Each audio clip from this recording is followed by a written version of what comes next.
नमस्कार आप सभी को। आशा है आप लोग आनंद पूर्वक होंगे और परिश्रम से पढ़ते हुए आगे बढ़ रहे होंगे। आपका मनपसंद YouTube चैनल संस्कृत क्लास में जिसे आपके लिए लाया है क्विक रिवीजन का वीडियो। और आज हम सीखने वाले हैं व्यंजन संधि। व्यंजन संधि क्लास 9th और 10th दोनों के लिए उपयोगी है। अन्य परीक्षाओं के लिए, अन्य बोर्ड के लिए भी, अन्य बोर्ड परीक्षाओं के लिए भी, किसी भी स्टेट का बोर्ड हो, व्यंजन संधि तो आएगी ही। लेकिन इस बार CBSE ने आपका सिलेबस रिवाइज किया है क्योंकि स्कूल नॉर्मल नहीं चल पा रहे हैं पेंडेमिक के कारण। तो आपके कोर्स में इस बार है ये 3 संधियां: मूलानुस्वारा, जश्त्व संधि और प्रथम वर्ण का पंचम वर्ण में परिवर्तन। मैं आपको कुछ स्मार्ट ट्रिक्स सिखाऊंगी जिससे आप इन संधियों को बहुत रुचि से सीखेंगे, हंसते हंसते सीखेंगे और परीक्षा में इस प्रश्न को करने में पूरी तरह सफल होंगे। लेकिन आगे बढ़ने के पहले फिर मेरी थोड़ी सी रिक्वेस्ट की अपने साथियों के साथ अधिक से अधिक शेयर कीजिए मेरे इस YouTube चैनल के बारे में। अपने क्लास ग्रुप में, अपने WhatsApp ग्रुप जो आपका है उसमें इसका लिंक डालिए, सब बच्चों को लाभ मिलने दीजिए। आपके अंक को कोई छीन थोड़ी लेगा, है ना, कोई नहीं छीन लेगा। आप तो जो परसेंटेज लाने वाले हो तो लाएंगे ही लाएंगे। आपके साथियों को भी सहायता मिलेगी और वही इसलिए भी क्योंकि विद्या तो हमेशा बांटनी चाहिए। ज्ञान बांटने से और बढ़ता है, आपका भी बढ़ेगा। तो भाई व्यंजन संधि, व्यंजन तो आप जानते हैं, स्वर और व्यंजन। व्यंजन वे वर्ण होते हैं जो स्वरों के सहायता के बिना नहीं बोले जा सकते, जैसे क से लेके क ख ग घ पूरे 5 वर्ग, य र ल व श स श ऊष्म अंतस्थ सब कुछ। तो इन्हीं से बनने वाली संधियां होती हैं व्यंजन संधि। प्लस के साइन के पहले हमेशा व्यंजन आना चाहिए, बाद में स्वर या व्यंजन कुछ भी हो सकता है। व्यंजन का मेल जब स्वर या व्यंजन से होता है तो व्यंजन संधि होती है। हमेशा पहले व्यंजन होना चाहिए। व्यंजन का मेल स्वर या व्यंजन से हो तो व्यंजन संधि होती है। ये तो मोटी तौर से इसकी परिभाषा हो गई। अब मु अनुस्वार संधि के नाम में नियम छिपा है।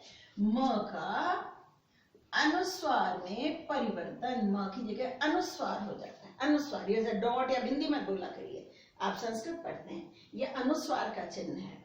ग्रामम गच्छति, नियम ये है कि अगर कभी किसी भी व्यंजन के बाद, है ना, व्यंजन के बाद नहीं भाई, थोड़ा यहाँ जगह कम है, मुझे यहाँ से लिखना चाहिए था।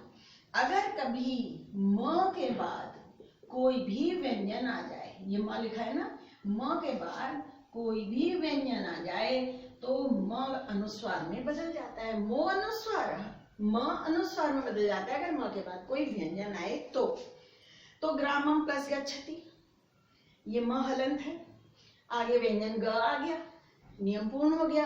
तो इसकी संधि क्या होगी? इसकी संधि होगी ग्रामम गच्छति। आप अलग अलग लिखेंगे, जोड़ेंगे नहीं, क्योंकि यहाँ परिवर्तन हो गया, इसमें कोई परिवर्तन नहीं हुआ, ये अलग ही लिखा जाएगा ग्रामम गच्छति। एग्जाम में ये आ जाता है, बच्चे सोचते हैं इसमें करना क्या है, संधि का साइन तो लगाया नहीं। भाई इसमें संधि तो की हुई है, अब आपको संधि विच्छेद करना है।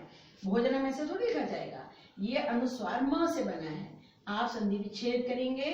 भोजनम ऐसे प्लस खादति ऐसे लिखा जाएगा। ये हो गई मो अनुस्वार संधि, म का अनुस्वार में परिवर्तन। दूसरी है जश्त्व संधि, इसको थोड़ा आसान करना पड़ेगा। इस संधि का नियम यह है 1 का 3, स्मार्ट मेथड से पढ़िए भाई। 1 का 3, प्रथम वर्ण का तृतीय वर्ण में परिवर्तन। प्रथम वर्ण होते हैं क च ट त प, कच टतप, इसको ऐसे याद करो, कच टतप, आसान हो जाएगा। इसके बाद अगर कोई स्वर आए, कोई भी स्वर, या तीसरा, चौथा और पांचवा वर्ण है, तीसरा, चौथा, पांचवा वर्ण यानी क ख छोड़ दो तो क ख छोड़ दिया तो ग घ ङ, च छ छोड़ दिया तो ज झ ञ, ट ठ छोड़ दिया तो द ध न, और प फ छोड़ दिया तो ब भ म। इनमें से कोई वर्ण आए या य र ल व आए तो ये प्रथम वर्ण तृतीय वर्ण में बदल जाते हैं। 1 का 3 हो जाता है। 1 का 3 यानी प्रथम का तृतीय वर्ण।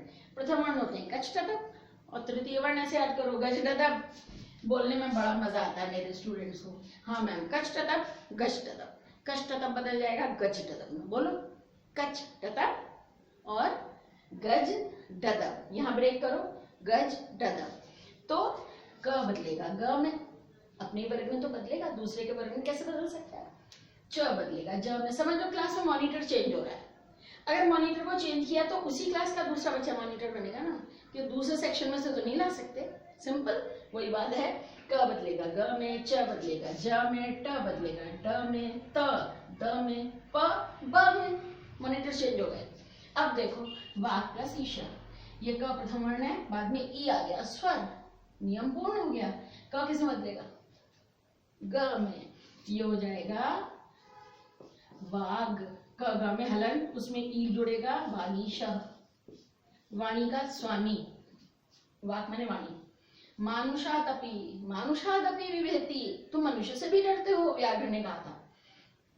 तो पहला वर्ण है, उसके बाद अ स्वर आ गया, नियम पूर्ण हो गया। तो किसे बदलेगा क च ट त, ग ज ड द, ये बदलेगा मानुषाद।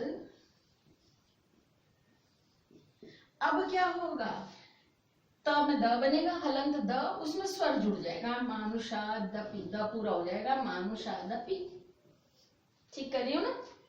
फिर अच प्लस आदि, च हलंत पहला वर्ण, उसके बाद स्वर आ गया, च का ज बनेगा, च बदलेगा ज में, उसमें अ स्वर जुड़ जाएगा, ये हो जाएगा आजादी। आजादी का मतलब जानते हैं आप लोग, आजादी, अच माने स्वर, कोई भी स्वर ले वो अच कहलाते हैं, यानी स्वर आदि।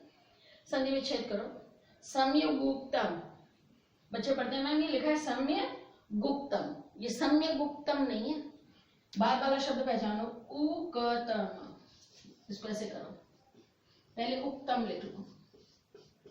जब आपने उत्तम लिख लिया तो आप समझ सकते हैं ये शब्द है सम्यक, क का ग बन गया है, क बदला है ग में, क्योंकि आगे स्वर आ रहा था, एक का 3 संधि हो रही थी, तो ये होगा सम्यक। संधि विच्छेद करते समय एक शब्द जो आपका परिचित है पहले उसे अलग रख लो, आपके लिए आसान हो जाएगा काम।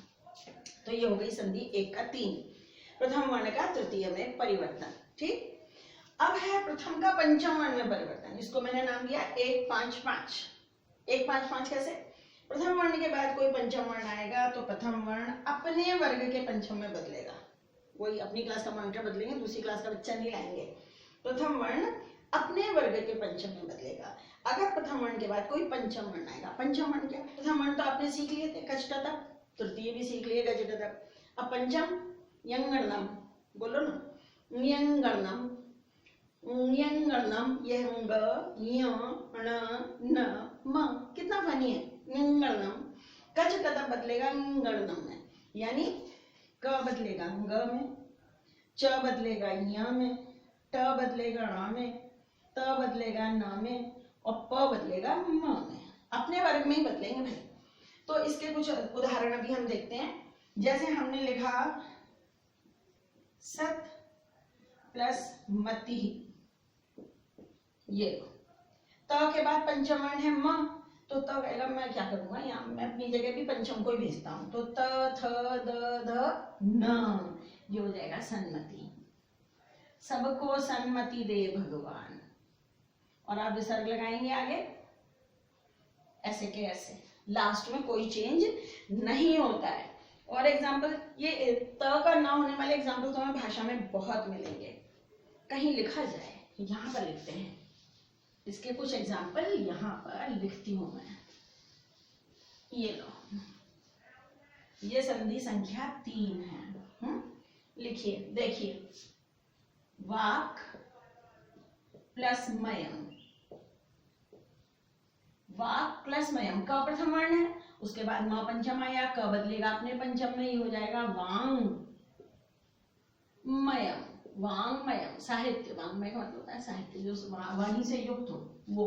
ये थर्ड संधि के उदाहरण है, इसलिए मैंने नंबर 3 डाल दिया है। और कुछ एग्जाम्पल देखा जाए, तन्नमति, ऐसे कैसे बनाया होगा, इसका संधि विच्छेद कैसे करेंगे, बाद वाला शब्द पहचानो, नमति, नमति। अब जब ये नमति तुमने अलग किया तो ये तन नहीं हो सकता, ये होगा तत्, क्योंकि त ही ना में बदलेगा, त थ द ध न पंचम वर्ण होता है, तत् प्लस नमति। देखा, हो गया ना, प्रथम वर्ण के बाद पंचम वर्ण आया था, इसलिए प्रथम वर्ण अपनी जगह अपने पंचम को भेजेगा, तो त थ द ध न, ये भी न में बदल जाएगा। और देखो एक एग्जाम्पल मैं और दिखाना चाहती हूँ आपको, षट प्लस नाम, ट के बाद पंचम वर्ण है न, ट अपने वर्ग के पंचम को भेजेगा, ट ठ ड ढ ण आधारम। अब आपने एक नियम पढ़ा है णत्व विधान। अगर किसी शब्द में री र श आए और उसके बाद न आए तो ना का नाम हो जाता है, तो ये जो न है ये भी नाम में बदलेगा, षण नाम बनेगा। इस तरह बनता है वही षण नाम शब्द, षट प्लस नाम षण नाम बनेगा, ट का ण हो जाएगा। इस तरह से ये शब्द बनता है।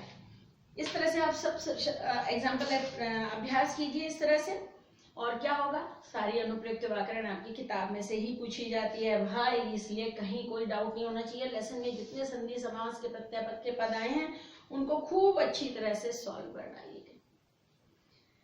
आप माँ सरस्वती आपकी सहायता अवश्य करेंगी। मैंने 3 संधियां कोर्स में, तीनों के थोड़े थोड़े एग्जाम्पल बताए, नियम आपको समझाए हैं फनी तरीके से। 1 का 3 और 1 5 5 को याद रखिएगा। मेरे अन्य वीडियो भी देखिए, ये इन संधियों पे मैंने और भी वीडियो अपलोड किए हुए हैं। आशा है आपको समझ में आएगी, संधियां पक्की तरह से याद हो जाएंगी। और कुछ प्रीवियस वीडियोस ऐसे भी हैं जिन पे जितनी तरह के संधि इस संधियों के एग्जाम्पल हैं वो सब मैंने वहाँ पे सॉल्व किए हुए हैं आपकी सहायता के लिए। तो आप उन्हें देखते रहिए, पढ़ते रहिए, आगे बढ़ते रहिए। आपके लिए अनंत शुभकामनाएं।